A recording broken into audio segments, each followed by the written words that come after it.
100% చాలా కఠినమైన యాక్షన్ ఉంటుంది. అది నేను సీరియస్గా తీసుకున్నాను, నిర్ణయించుకుని. గౌరవ ముఖ్యమంత్రి గారు అక్కడి నుంచే డైరెక్షన్స్ ఇచ్చారు. ఎవరైతే ఆంధ్ర రాష్ట్ర బ్రాండ్ని దెబ్బతీసడానికి ప్రయత్నిస్తున్నారో వాళ్ళు ఎవరిని మేము వదిలిపెట్టాం, చాలా కఠినంగా తీసుకుంటాం. ఎందుకంటే ఒక్కసారి బ్రాండ్ పోతే ఎవరు రారండి. ఇప్పుడు ఆంధ్ర రాష్ట్రం అంటే అనుభవం ఉన్న వాళ్ళు కానివ్వండి, గౌరవ ముఖ్యమంత్రి గారు తెలిసిన వాళ్ళు, వాళ్ళంటే నమ్మరు. కానీ కొత్త కంపెనీ, ఒక స్టార్టప్ కంపెనీ, ఇప్పుడు ఈరోజు ఏమైంది, స్టార్టప్ కంపెనీస్ 1 బిలియన్ నుంచి 100 బిలియన్ వాల్యుయేషన్కి వెళ్ళిపోతున్నాయి. అలాంటి కంపెనీస్ పట్టుకురావాలని వాళ్ళకి డౌట్ వస్తుంది కదా, ఏంటిది ఇతర రాష్ట్రాలకి వెళ్ళాలనుకున్నప్పుడు ఈ ప్రాబ్లం లేదు, ఎందుకు ఆంధ్ర రాష్ట్రంలోనే ఏదైనా ఒక డౌట్ వస్తుంది కదమ్మా. అందుకే వీళ్ళపైన కఠినంగా వ్యవహరిస్తాం, దాంట్లో ఎలాంటి డౌట్ లేదు. We will not let them go. రిపీటెడ్గా జరుగుతున్నాయి. అందుకే ప్రజలు కూడా అప్రమత్తంగా ఉండాలండి. అందుకే ప్రజలు కూడా అప్రమత్తంగా ఉండాలి. గతంలో ఆర్బీఐ, సెబీ వీళ్ళందరికి పంపించారు. ఇప్పుడు ఏకంగా సింగపూర్ ప్రభుత్వానికి మొత్తం ఆల్ మినిస్టర్స్, ఆల్ సెక్రటరీస్ పంపించారు.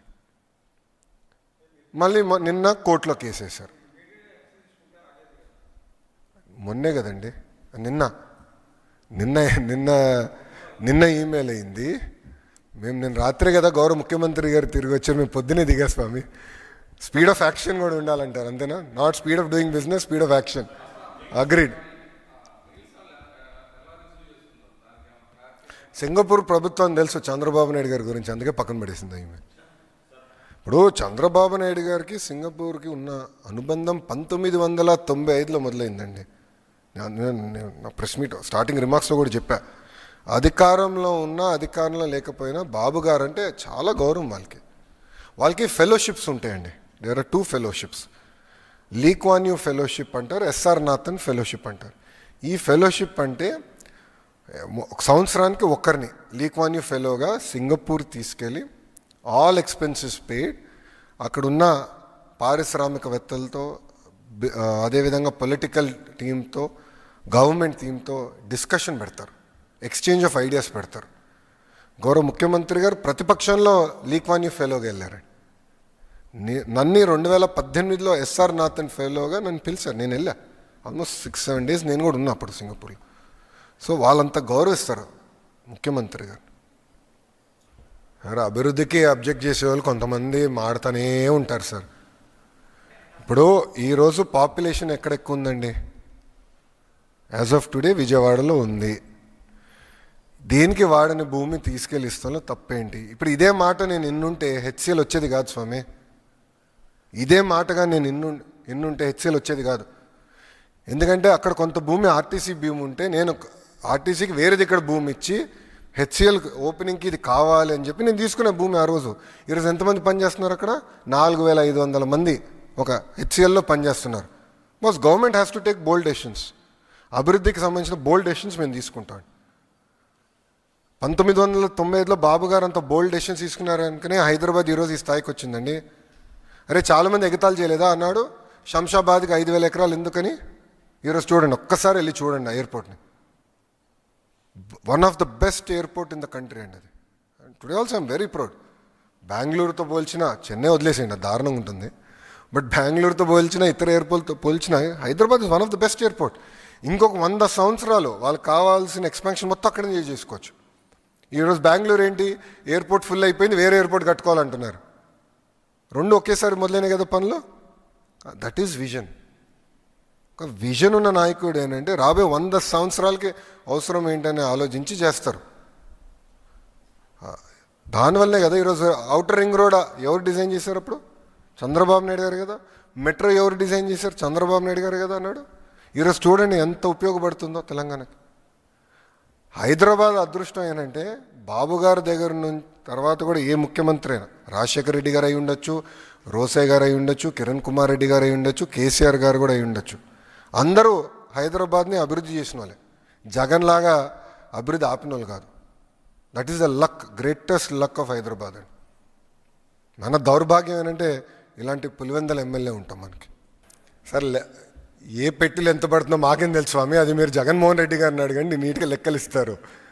ఇప్పుడు నేను ఒకటే అండి, మన ప్రజలందరూ ఒక్కసారి గుండెపైన చేయబెట్టుకుని ఆలోచించాలి.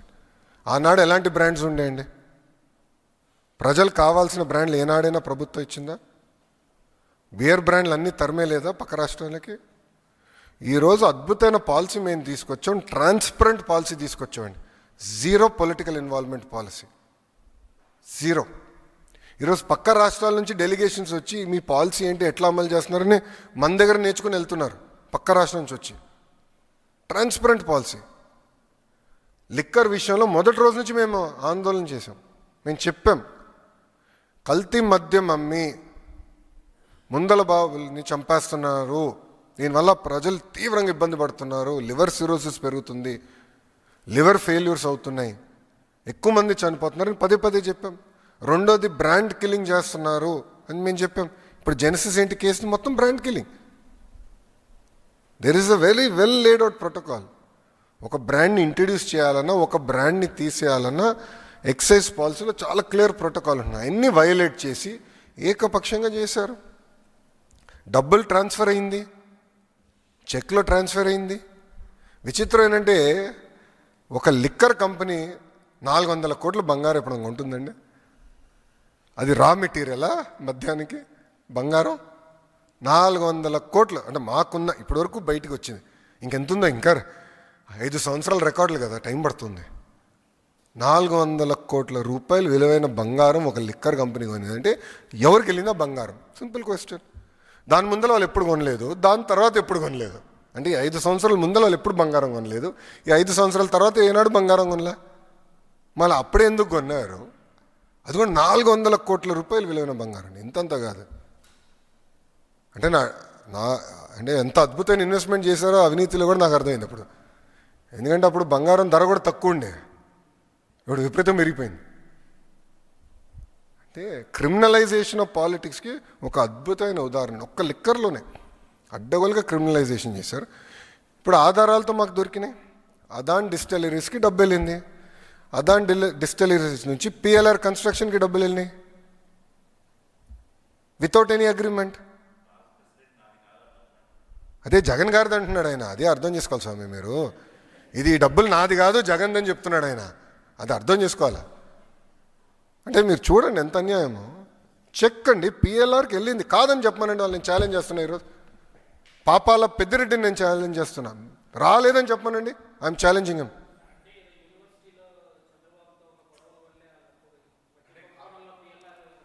సార్ డబ్బులు వెళ్ళినాయా లేదా? అవినీతి సొమ్ము సార్. పిఎల్ఆర్ అనేది ఒక కరప్ట్ కంపెనీ నంబర్ 1. వాళ్ళ బిజినెస్ ఏంటి? కన్స్ట్రక్షన్. లిక్కర్ కంపెనీ నుంచి డబ్బులు ఎందుకు వెళ్ళినాయి నాకు చెప్పండి sir, please tell me. Liquor company నుంచి పిఎల్ఆర్కి డబ్బులు ఎందుకు వెళ్ళినాయి? Straight question. వాళ్ళేం కోర్ బిజినెస్ కాదు కదా అది. ఆ డబ్బులు ఎందుకు వెళ్ళినాయి చెప్పమనండి. పాపాల పెద్దిరెడ్డిని నేను ఛాలెంజ్ చేస్తున్నా. నిజంగానే అంత కక్ష ఉంటే 2014 నుంచి 19 మధ్యలో వీళ్ళు బయట తిరిగే పరిస్థితి ఉండేదా స్వామి? తప్పు చేశారు, యాక్షన్ తీసుకున్నాం, దేర్ ఇస్ ద మ్యాటర్. మాకు అవసరం ఏంటండి? ఈరోజు రాజ్యాంగం అందరికీ స్వేచ్ఛ ఇచ్చింది, తిరిగేదానికి అవకాశం ఇచ్చింది. We are implementing constitution of India. Doctor BR Ambedkar garu రాసిన రాజ్యాంగం మేము అమలు చేస్తున్నాం. ఈరోజు కూడా ఇప్పుడు మీరు ఒకటి గమనించాలి, పోలీస్ అధికారులు ఈరోజు ఏం చేస్తున్నారు? క్రౌడ్ని రెగ్యులేట్ చేస్తున్నారు. ఎందుకంటే అందరిలో ఒకేసారి జగన్మోహన్ రెడ్డి గారి పైన పడితే మళ్ళీ మాకు సెక్యూరిటీ లేదని ఆయనే ఏడుస్తాడు. మళ్ళీ విచిత్రం ఏంటంటే వాళ్ళే డబ్బులు ఇస్తారు, వాళ్ళే ముందిస్తారు, ప్రజల్ని తోలుకొని వస్తారు, మళ్ళీ వాళ్ళే వచ్చి ఆయన పైన పడతారు, మళ్ళీ మాకు సెక్యూరిటీ లేదని వాళ్ళే కంప్లైంట్ చేస్తారు. సెక్యూరిటీ ఇస్తేమో ప్రజలు మా దగ్గరికి రానిట్లేదని వాళ్ళే కంప్లైంట్ చేస్తారు. ఇది వింతగా లేదా మీకు? మేము వీఆర్ రెగ్యులేటింగ్. అంటే రోడ్లో ఎంత ఇప్పుడు ఆల్రెడీ ఒకరిని చంపారు కదా, మీరు ఒక్క విజిట్లో కార్ కింద ఒకరు పడ్డారు కదా, వీడియో బయటకు వచ్చింది. ఆ రోజు కానీ జగన్మోహన్ రెడ్డి గారు దిగి ఆ వ్యక్తిని ఆయన కారులో పెట్టుకొని హాస్పిటల్కి వెళ్ళుంటే ఆ వ్యక్తి ఈరోజు బతికేవాడు. ఒక వ్యక్తి చనిపోయాడు, కనీసం వెళ్ళి ఆ కుటుంబాన్ని పరామర్శించలేదైనా. నంబర్ 2, ఆయన వెళ్తున్న దాంట్లో ఒకరి గుండుపోటు వచ్చి చనిపోయాడు ఆయన కార్యకర్త, ఆయన కనీసం పట్టించుకోలేదు. ఆ ట్రాఫిక్లో అంబులెన్స్లో ఒకటి చిక్కుని ఏకంగా బయటికి రాలేకపోయాడు ట్రాఫిక్ నుంచి. ఇంకొకరు చనిపోయారు. అంటే ఒకరిని పరామర్శించడానికి వెళ్తే ముగ్గురిని చంపేశాడు స్వామి. మళ్ళీ అది జరిగితేమో తప్పు ప్రభుత్వాన్ని, రెగ్యులేట్ చేస్తేమో తప్పు ప్రభుత్వాన్ని. We are following due process of the law. Jaganmohan Reddy garu లాగా మేము మన గేట్కి తాళ్ళు కట్టట్లే కదా స్వామి, బయటికి రాని కూడా చేయట్లే కదా. ఇప్పుడు గౌరవ ముఖ్యమంత్రి గారి ఇల్లు చుట్టూ, ఇప్పుడు చంద్రబాబు నాయుడు గారి ఇల్లు చుట్టూ 144 సెక్షన్ అమల్లో లేదు. ప్రజలు రావచ్చు, వాళ్ళ సమస్యలు చెప్పుకోవచ్చు. వారానికి ఒక రోజు నేను ప్రజా దర్బారు నిర్వహిస్తున్నాను, ఓపెన్గా మాట్లాడుతున్నాం. మేము మనుషులమే, 10 నిర్ణయాలు 3 తప్పొస్తే సరిదిద్దడానికి మేము సిద్ధంగా ఉన్నాం స్వామి. వీఆర్ నాట్ పర్ఫెక్ట్, నేర్చుకుంటున్నాం. We are willing to learn. అది ఈ ప్రభుత్వానికి, కూటమి ప్రభుత్వానికి ఉన్న చిత్తశుద్ధి. ప్రతిదీ మేము చర్చిస్తున్నాం, డిస్కస్ చేస్తున్నాం, పరిష్కరిస్తున్నాం.